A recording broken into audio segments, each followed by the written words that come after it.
Hello everyone, welcome back.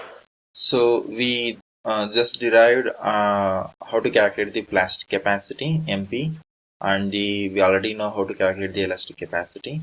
Let's again look back and try to understand the complete sense of plastic capacity and the plastic analysis. So we had this section, that is B into D. So it is a section. Now for B into D, now I know that there is a neutral axis. Since this is symmetrical section, so it is going to cut my neutral axis depth is going to be at a depth of D by 2. Okay, this is going to be the bending axis, and also incidentally, since it is symmetrical section, the neutral axis itself will be the equal area axis. So both are going to be same for symmetrical sections. Now let's calculate what's its elastic capacity. Elastic capacity, I'm talking about its flexural capacity. ME is equals to, we know, allowable stress in bending and section modulus. So what is Fy? Fy is simply it's the Fy case, and Ze is equals to, we know, for section modulus for the rectangular section, it is BD square by 6. BD square by 6. So this is our elastic section capacity. The same way, let's calculate our MP. Now MP is equals to Fy. Okay. Now what is area? So area is equals to B into D by 2 into what is YC bar. So now we know, because the stress is going to be here, this is my YC bar. Okay, so this is going to be my YC bar. So the YC bar,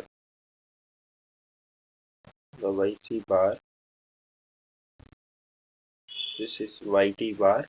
Okay, so both are going to be D by 4 and D by 4. This is D by 4 plus this is also D by 4. Okay, so what is the value I'm going to get? Fy into BD by 2, okay, into D by 2, right? So I'm going to get Fy into BD square by 4. This is Fy and BD square by 6. This is my elastic capacity and this is my capacity, and we know that this MP is actually more than my ME, because that's exactly what we're doing. That is, I'm straining the section more, I'm utilizing the ductility property to have the more strength. So MP will be always ME. How much? Okay, for any given section, we can calculate the ME and MP, because for the steel, the allowable stress, okay, is the yield stress Fy, and so even at the plastic stage, the maximum stress as per our curve here, it can go up to Fy, but it's that like all the fibers will be yielding. Here only the extreme fibers are yielding, but here all the fibers are yielding. So here the only at the extreme fiber the stress is Fy, but here all the fibers is having the stress Fy. So of course, so this is the reason why I am going to have Fe will be more than Me. Now to deal with many of the different sections, we are going to define some new terminologies here in the plastic section. The first one is shape factor. So what is this shape factor? The shape factor is actually S.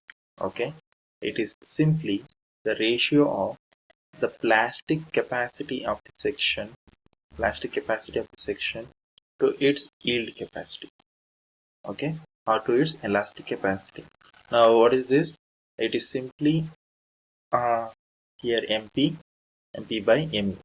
Now MP, I can call this term, okay, this term here,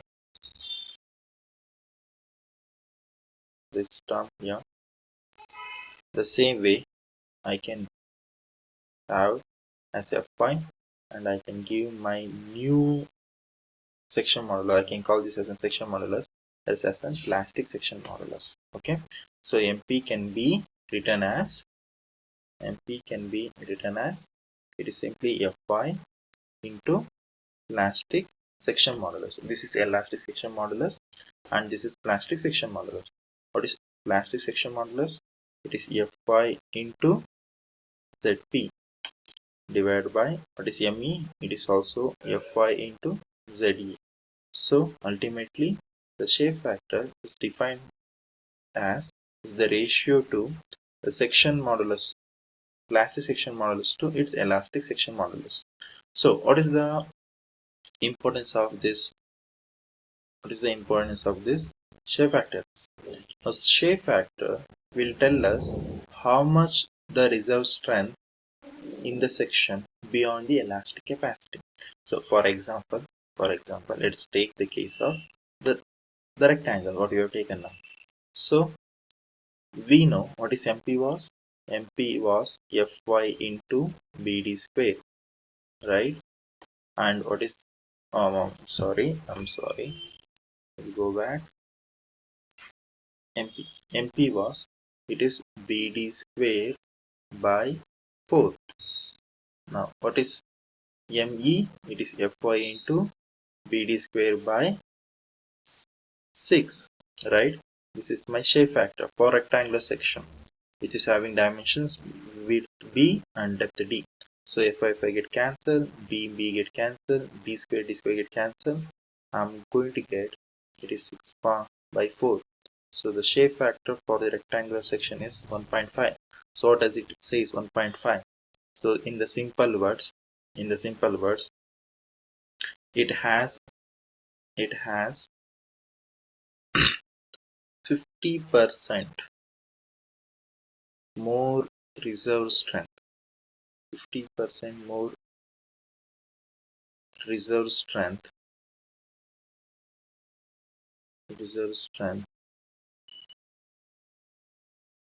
or reserved strength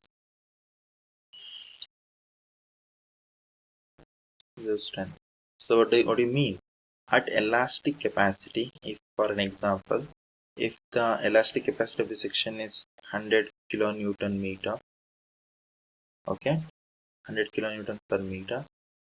Now it's if you further strain it or load it, it can at the plastic stage it can take a load of 150 kilonewton meter. So at elastic stage it has 50 kilonewton meter of strength, thus the flexural strength as reserve.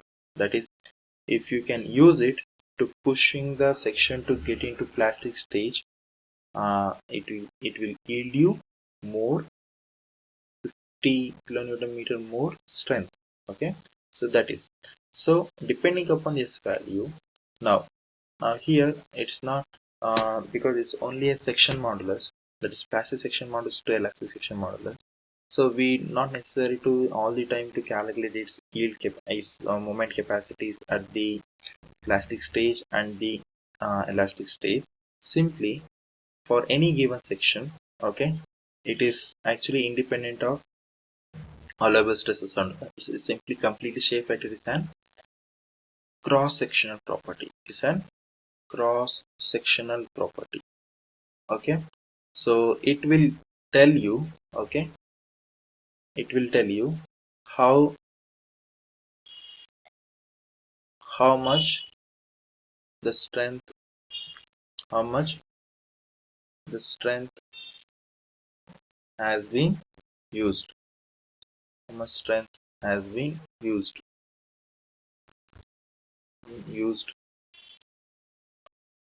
at elastic stage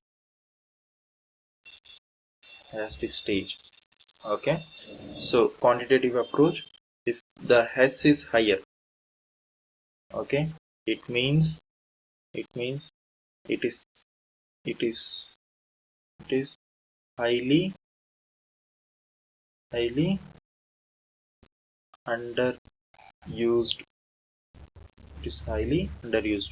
If S is less, that is close to 1, okay, means the section is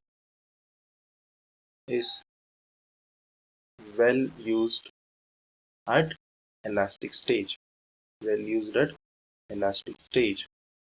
So in another meaning, for example, let's say if S is equals to 2, means only half of the strength has been utilized. If S is equals to 1.1, okay, so if you push the section to its completely plastic stage, you will only get 10% extra, that's it. But here, if you push that section to its plastic stage, you will get 100% more strength. Okay, if it was 100 kN meter, when it becomes to the plastic stage, it will give you a strength of 200 kN meter. So this is less utilized, and this is almost utilized to its full capacity. Okay, so even if you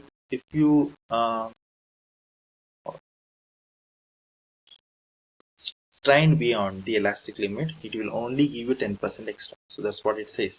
So the I section for which S S is close to S will be close to 1.12. So that's why the I sections are most efficient one. Okay, to use as an beams or an structural members in the steel structures. Okay, so this is about the shape factor. This is for the shape factor. Now now the question is how to calculate this ZP. Okay, so to calculation, because for an example, like example 2, we have taken rectangle, let's take a circle. Okay, solid circular section. So what is ZE is equals to? Now ZE is equals to, it is I by Y maximum. Okay, so what was I? It is pi d to the power of 4 divided by 64, and what is y maximum? It is d by 2. So you would get pi d cube by 32, right? So the same thing, ZP.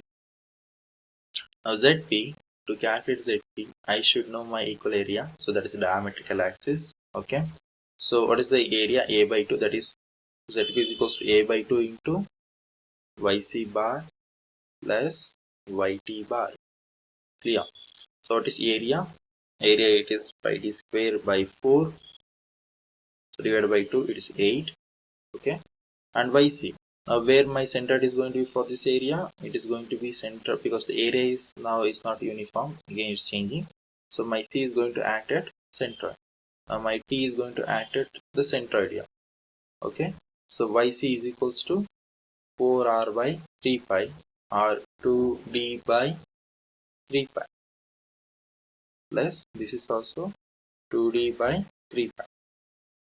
Okay, so pi d square, now this is, if I going to get d common outside, it is pi d cube, okay, by 8 into 4 by 3 pi.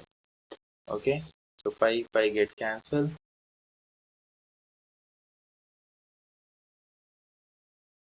Okay, and this 2 times the, so answer I am going to get is d cube times 6.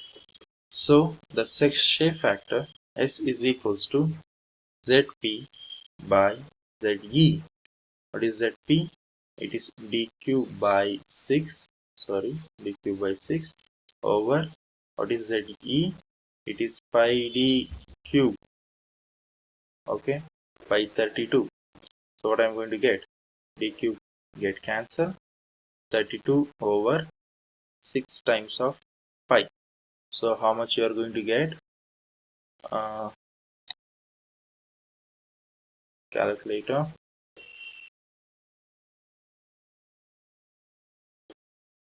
So calculator tells me it is 32 over